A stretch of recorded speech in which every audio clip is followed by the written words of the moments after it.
Whether your site is a dynamic site like a WordPress site or a single page site with lots of images and videos on it, the time that it takes for your website to load in your visitor's browser is very important for at least a couple of reasons. One, if it takes longer than just a few seconds for your site to load, then you take the risk of your visitor quickly moving on to the next shiny object or cat video instead of becoming your next customer or lead. Another and somewhat related reason for a fast-loading website is that Google prefers fast instead of slow. Matt Cutts, who is a software engineer at Google, says that page load time is one of the factoring elements of search rankings. Now that was back in 2010, and just lately, Google has, or will very soon, will add the same site speed penalties to mobile websites. So, in addition to keeping your visitor happy with a fast loading page, you will also keep Google happy, and they will in turn reward you with better rankings for your search engine results, which will hopefully reward you with more visitors that you will then hopefully convert to customers or leads. So whether or not you're a fan of Google and all the slaps and pandas and other animals that Google throws at us webmasters, it is in your business's best interest to strive to have your website load as fast as it possibly can and to keep it that way. So when it comes to your website, speed is a good thing. Thanks for watching, and you have a great day. From time to time, you should test your website load time using an online tool of your preference. Now, there is no shortage of speed testing tools to choose from either. A quick Google search reveals over 200 million results for the phrase website speed test, so there's no excuse for you not to do it. Now, for me, I use one of a couple of tools, and both are free, as is most of the tools you're going to find online. The one I prefer is from Google themselves, and it's their page speed tool. You can take a quick look at that right here, and it's called Page Speed Tools. You can find it at developers.google.com/speed/pagespeed. Now, there's a whole bunch of goodies on here you can play with, but the main thing would be going to analyze your site online, put in the URL of the page you want to test right here, click on Analyze, and bing, bang, boom, it's done. Another tool is from Yahoo developers, and it's called YSlow, and it's an add-on that you can put on to, I believe, just about every browser except Internet Explorer. They've got an add-on for Chrome, that's this little guy right up here. They've got another add-on for Firefox, and there's also one for Safari and Opera. But if you do not want to go through the hassle or potential browser slowdown of adding additional extensions or add-ons or plugins to your browser, then what you can do is go to a site called GTmetrix, and that's at gtmetrix.com, and pretty much the same thing. You put in the URL of the page you want to test here, and then it will go ahead and give you the speed results from both Google PageSpeed and the YSlow application. So you get the best of both worlds all at one place. So let's go ahead and do that now. Let's go on back to my test site here. Let's grab that URL. Come on back here to gtmetrix.com and paste that in there, and then click on Go. It'll go through and analyze the site. And depending upon how big your site is, will depend on how long this will take. Usually not very long, even at the biggest sites. And here we are.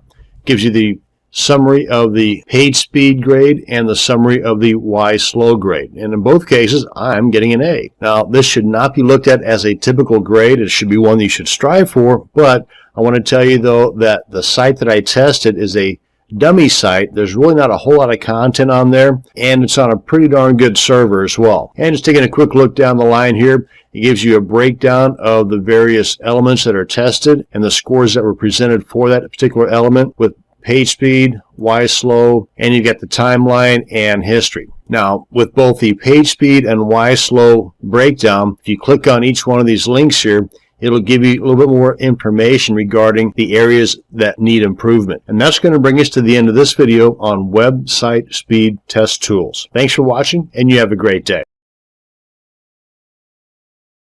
You should test the load times of your websites often, especially if you are regularly adding content, plugins, or testing new themes. Many tools you can use to run these load speed tests are free. One such tool is called YSlow. This video will give you a tour of YSlow and cover some of the major components that will help you get the most out of your site speed testing with this free tool. YSlow is from the development department of Yahoo. It's an add-on or plugin for many of the top browsers except Internet Explorer. Opera, Safari, Chrome, and Firefox. Initially, YSlow was developed for a Firefox developers plugin called Firebug. Now let's head on over to my Firefox and Chrome browsers and have a look. Now you can get the add-on or plugin installed on your browser one of a couple of different ways. I'm going to show you what I consider to be the easiest way, and that is to head on over to yslow.org. Now depending upon the browser you want to install it on, would depend on which one of these guys down here you want to pick. If you are a Firefox user, frankly, I would suggest getting Firefox, if nothing else, for this particular test. But if you're more of a Chrome or Opera or Safari person, then there you go. You just simply click on that particular link, and it will take you through the instructions on installing YSlow for that particular browser. Let's come on back here. Now I've already got the YSlow plugin or extension added to my Chrome browser. That's the one we're looking at now.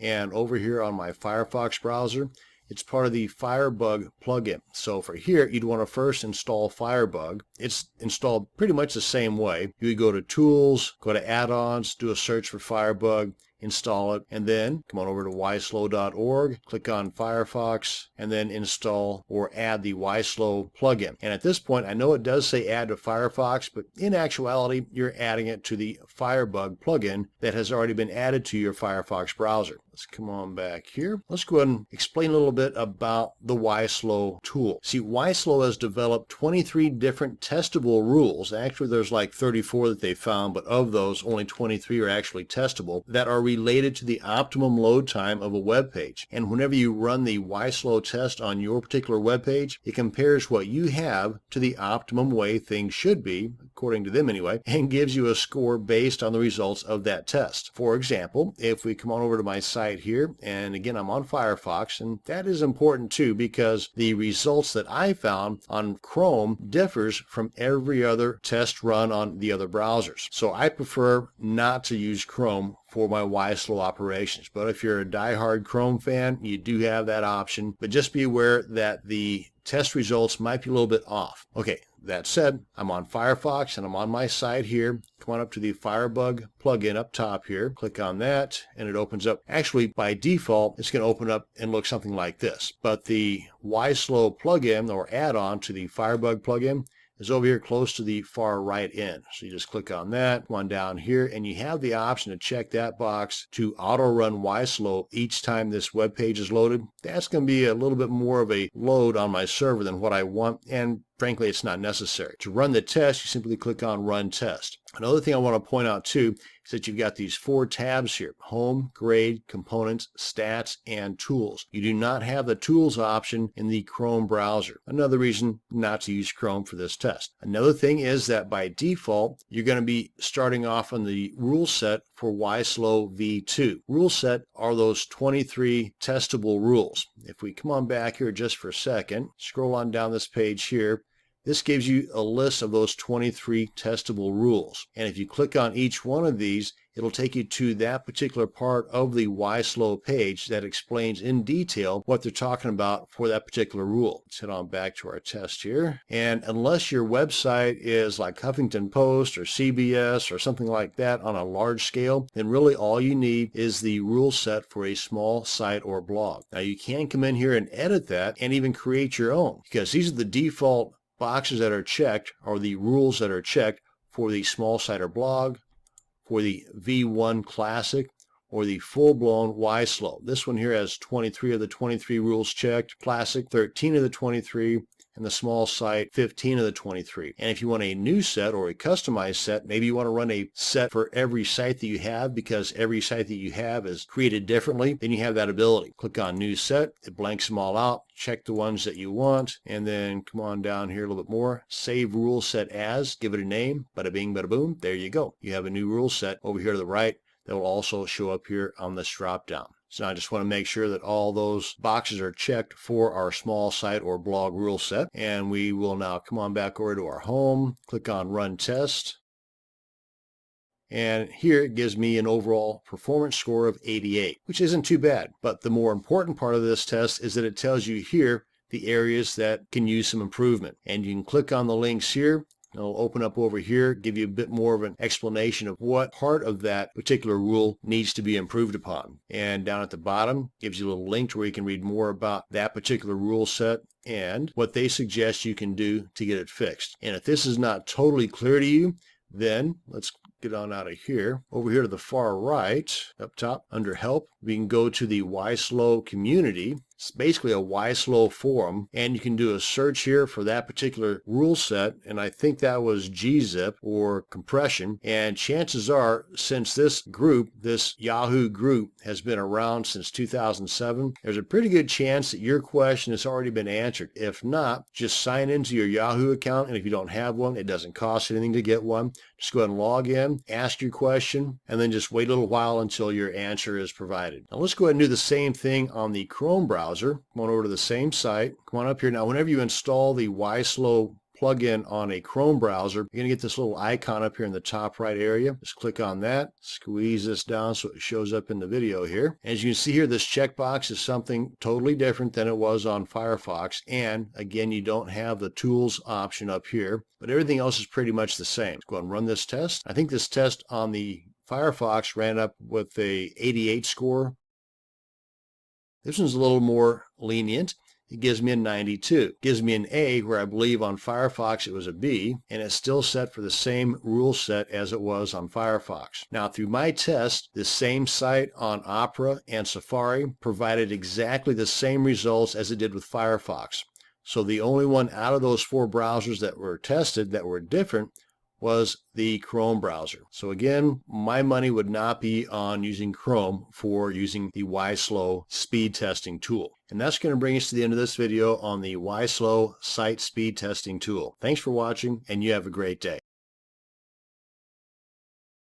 There are many online tools that can test the load time of your web pages. This video will show you one of these tools and how to put it to use. This tool is called Google PageSpeed Insights. Google PageSpeed comes in 2 parts. One part, the one this video will cover, is to analyze your web page speed and report to you the results along with suggestions on how to optimize those results. The other part, the PageSpeed service, is a service that will actually automate the optimization process of your web pages to meet the Google's web performance best practices. Google PageSpeed Analysis is a free tool that you can use either online or add it as a plugin or add-on to your Firefox or Chrome browsers. And I'll demonstrate that for you here in just a second. The online tool is actually the best because any updates that Google does to PageSpeed is first done to the online tool, and then later the browser plugins are updated. So for the latest and greatest, you might consider just sticking to the online tool. Now, the overall goal of optimizing your web pages, no matter what tools you're going to use, is to minimize the file size and to minimize the number of times that it takes your site to make a request to your site server, or GET as it's also called. What I mean by that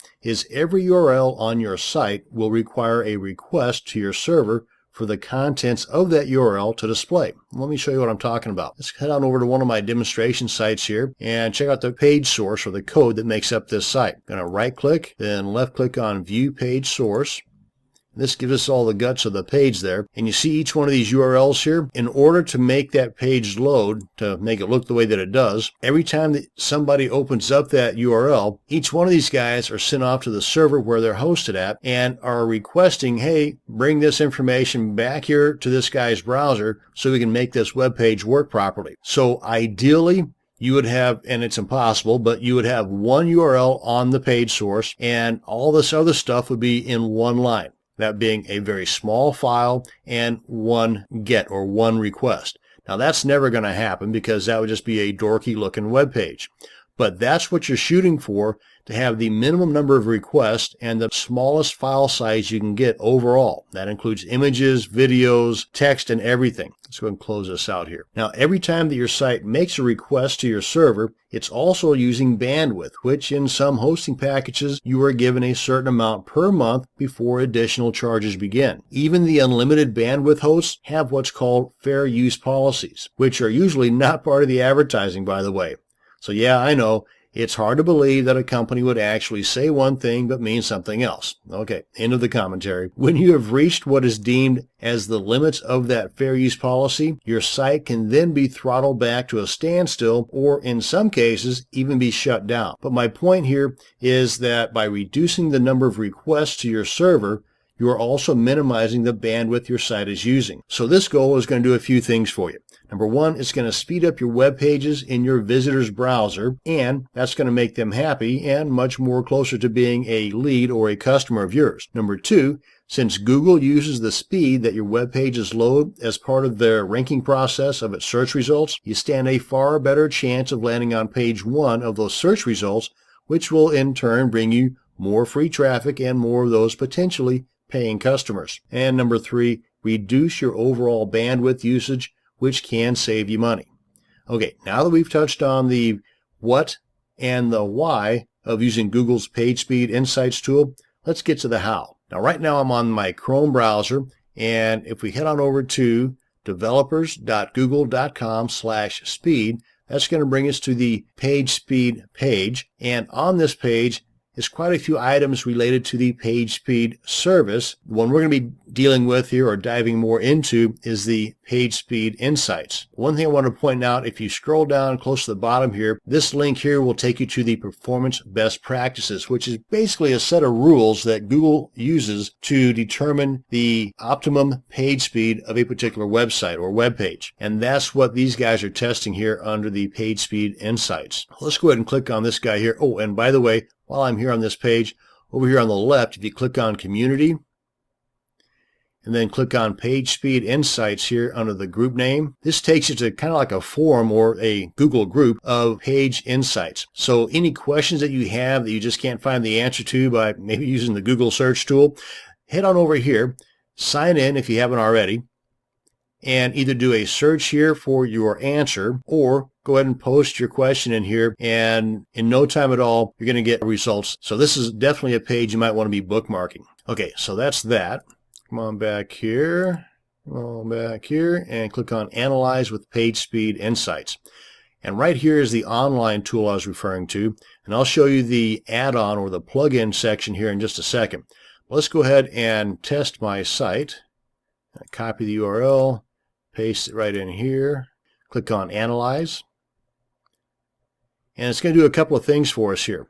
And this is not done with the plugin. So again, another reason behind using the online tool versus the plugin or the add-on or extension, whatever you want to call it. But it gives you a test for both a mobile version of your site, or how your site looks on a mobile device, as well as how it will test or look on a desktop. And of course, the higher the number, the better your site is ranking. And you want to get the highest number possible, that being 100. But over here under the suggestion summary, you've got three colors, red, yellow, and green. The red is the items that you really want to pay attention to and try to fix as soon as possible.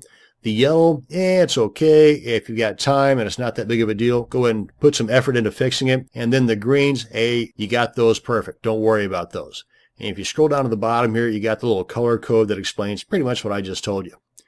But under each one of these items is a link to learn more about that particular item. Gives you a little description here. Your page has 2 blocking script resources and 3 blocking CSS resources. What the heck does that mean? Click on Learn More. And each one of these links here will take you to a page that will explain more in detail about that particular element and how you can better optimize that element, which overall will better optimize your entire page. And you can see they're going to be a little bit different for the mobile versus the desktop. So that's the online tool. Let's go ahead and head over to my Firefox browser and check out the plugin version of this. And on the same page, that's the developers.google.com/speed. The link over here called Analyze with Chrome and Firefox, just click on that link. And you've got the 2 options here, and as it says right here, the online version is pretty much a better bet. But if you want, you can install the Firefox extension, or if you're on the Chrome browser, you can do that as well here. Let's go ahead and install the Firefox extension. And what this does actually is it installs an extension to the Firebug web development tool. So technically you have to have the Firebug web development tool already installed, which I do. And let's go ahead and restart now. And you can get to the Firebug/PageSpeed extension a couple of ways. Mine is right up here in the top right corner. I can just click on that and it opens it up to the page speed tab of the Firebug tool. All this here is part of the Firebug tool. Or, go ahead and close this out here. Go to the page that you want to test, and anywhere on the page, just right click. Okay, you can't see. Let's go up here and right click. Left click on Inspect Element with Firebug, and then right up here you've got the various tabs. This is the Firebug toolbar. Just click on Page Speed, and here we are. And here you've got some resources, you've got the help. You can analyze either the entire page or certain elements of the page, and you've got some additional information down here. Let's go ahead and click on Analyze Performance just to kind of give you a comparison between this one and the online tool. As you can see, there's nothing on here, currently anyway, about the mobile device. This is all just desktop versions. But like the online tool, each one of these are links that you can click on for additional information related to that particular item. And in most cases, recommendations on what you can do to better optimize that item. And that's a rundown on the PageSpeed Insights tool and a little bit of an overview of other elements of the PageSpeed service. And that's going to bring us to the end of this video. Thanks for watching, and you have a great day. A huge non-optimized image can really slow your web page load time, and that's not a good thing. This video will cover some tips, tricks, and techniques on optimizing the images on your WordPress site. Ideally, you should optimize your images before uploading them to your WordPress site, but if you have an existing site with a whole bunch of images, it's not too late to optimize those images as well. First, I want to cover how to optimize the images off-site before you actually add them to your media section. Then we're going to see just how easy it is to optimize your site's current images. Now, when optimizing images, there are two things to think about: the file size and the image dimensions. The file size can usually be reduced by an image editing program like Photoshop or any number of other online free tools like, for example, Dynamic Drive. You can just do a Google search for image optimizers like I've done here, and you'll see at the time of this recording anyway, there's a tad bit over 3 million results. So there's no shortage of image optimizers, most of which are going to be free. Let me demonstrate the use of one of these, this guy right here, the Dynamic Drive Image Optimizer, by heading over to dynamicdrive.com. You can see they got a ton of tools here. The one we're going to be looking at is this guy right here, Image Optimizer. Let's click on that. And you have a limit of 2.86 megabytes in file size, which, by the way, is a huge image. What I'm going to be demonstrating is about 1.5 meg, so it's still pretty fat. As a matter of fact, that's this guy right here. And this guy right here is about 3,000 pixels wide, and it's being scrunched down to about 600 pixels wide through the use of WordPress. So you're really taxing the use of WordPress and your visitor's browser if you do something like this, like a lot of people do. They'll upload a huge image into their WordPress media section, and then knowing that WordPress can scrunch it all down for them, they'll leave it at that. Well, it still has to load that full 3,000 pixel width image into your visitor's browser before it scrunches it down. So again, it's adding that extra load time, using a ton of bandwidth. That's just a total waste. So let's go ahead and use this free tool to knock the file size down. We'll tackle the dimensions here in just a second, but you can either use the URL of the image or just select it from your computer, and that's what I'm going to do here. And that's the one that's on my post, but this is the one I'm going to go ahead and scrunch down because this one's 1.5 meg. And this one here, as I hover over it, you'll see it's about 2.69 megabytes, and that's pushing it as far as the limit that Dynamic Drive will take. So just to be on the safe side, we'll take this guy here. Just select, open, and right here, I want to leave it as the same input type, but I want to show all results.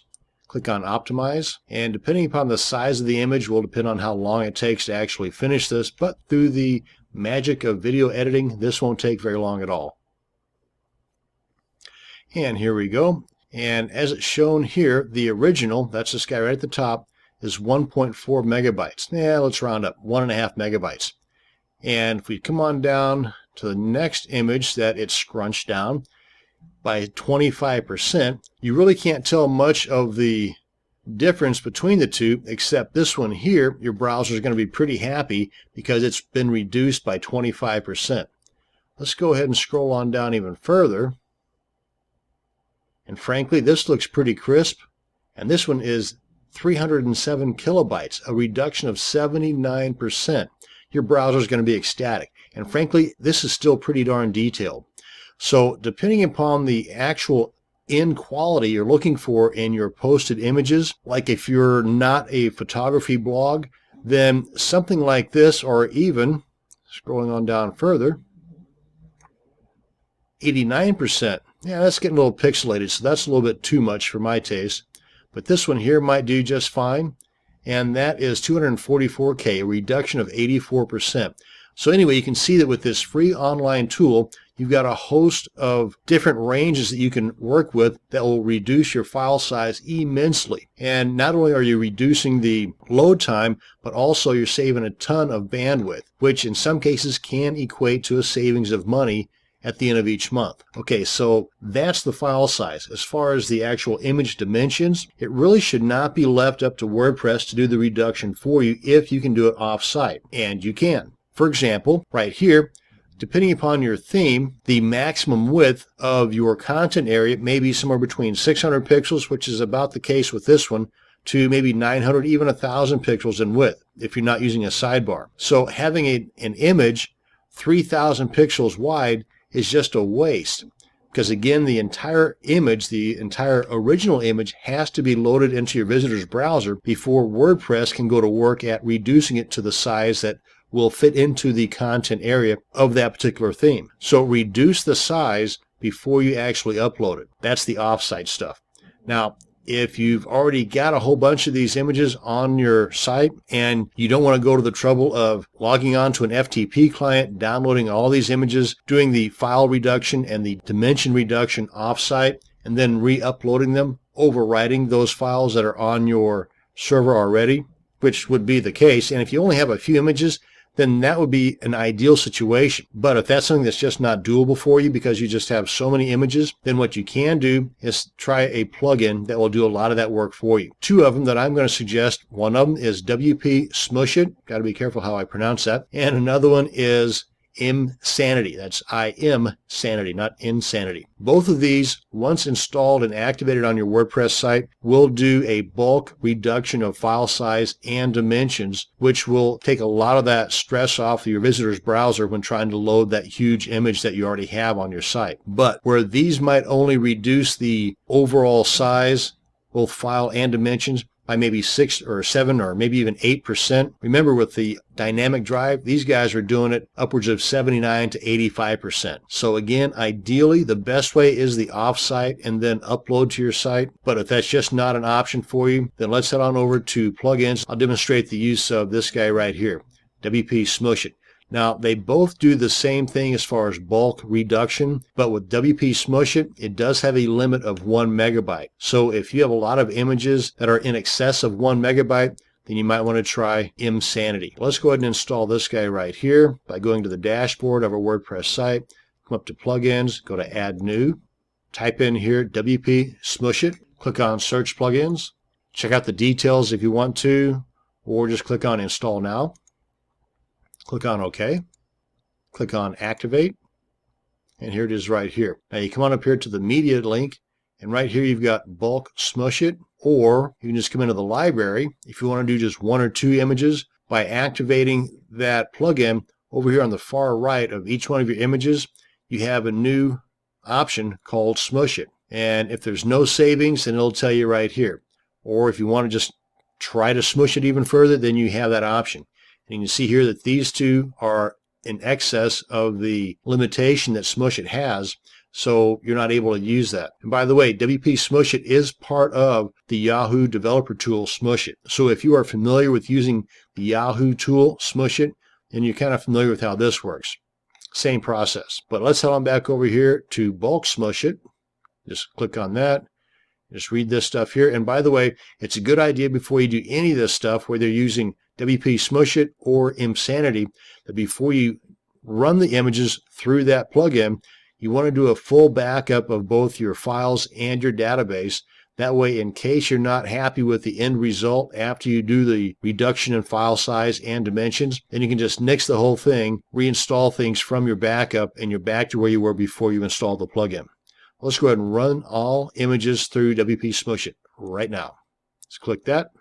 And of course, depending upon how many images you have, will depend on how long this takes. And you can see here the reduction size in percentage-wise is nothing compared to that of the dynamic drive option, but still, every little bit helps. And that's an example of how you can do an on-site reduction versus the off-site reduction. But from this point on, you should always try to do the off-site reduction first before you upload the images to your site. That's going to bring us to the end of this video on optimizing images for your WordPress site. Thanks for watching, and you have a great day.